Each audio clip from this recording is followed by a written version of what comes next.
Hello teachers! Bago po ang lahat, still, Happy New Year!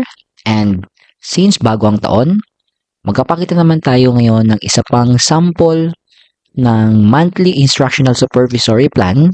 Ito po ang version 2. Dahil kung kayo po ay updated sa aking channel, nagpakita na po ako sa inyo ng version 1 yung last November 2025.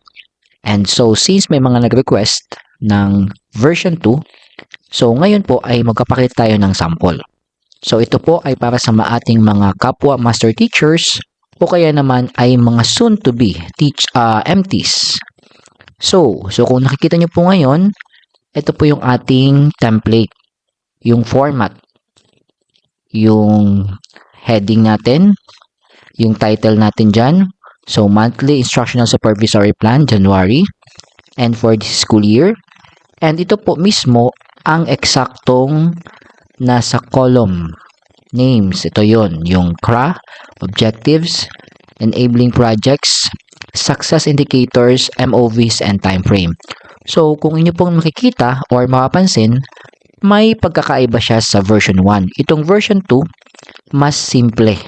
And if you are a master teacher, lalo na kung gusto mo ay mas simple lang yung gagawin mo, this one might be the best one, the best template for you. Or this one could be the better one. Okay? So, magpakita tayo ng ating ginawang plan. So, sa ating first column, yung CRA, so this is based from our PPST. Ayan po, kung makikita nyo, CRA 1 hanggang CRA 7. And after that, first column, yung objectives nyo, what are your targets for this month of January? Then, what are the activities that you will try to employ or implement? Ayan. What are your success indicators for this to be said or to be proven successful? Okay, anong mga dapat tingnan? Then, as the master teacher, what will be your MOVs that will show that this is conducted? So, kung makikita nyo po dito, since more of technical assistance tayo through classroom observation, but then again po, medyo dapat tandaan natin as master teachers, wag nating i-stress yung ating mga mentees. Yung tama lang, yung nagkaroon naman tayo or ginawa natin ng tama at saka naayon sa kung ano ang tamang proseso. Then, the next column, time frame. Okay, so since ito po ay for January, so kung makikita nyo, lahat po ng time frame dyan ay for January. And isa pa sa medyo kailangan nating gawin para mas clear yung ating supervisory plan, dapat po ay ilagay natin yung mga indicator number. Okay? So kung 1.1.2 yan, so kung saan natin kinuha, much better.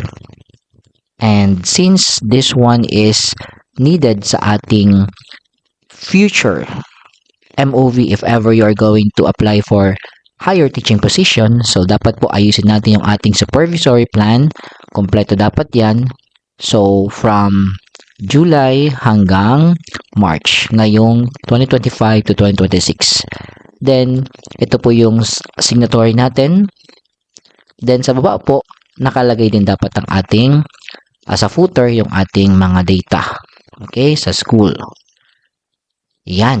So, i-flash ko na lang po yan and just pause this video if you want to have this one. Again, this is just a sample and kayo po ang pwede din gumawa ng inyong sariling supervisory plan. But this one is the simplified one. So, I hope nakatulong po tayo. Comment na lang po kayo dyan dahil lahat po na yan ay ating binabasa. And if ever may mga needs or may mga recommendations kayo, this content is always open para mabasa din ng ibang mga nanonood. So kung nakatulong tayo, just hit like and subscribe na lang po kayo if you want to be updated with our channel. So yan lamang po yung ating discussion. Sana ay nakatulong tayo. Nakapagbigay tayo ng assistance sa ating kapwa teachers. So thank you po for watching and God bless everyone.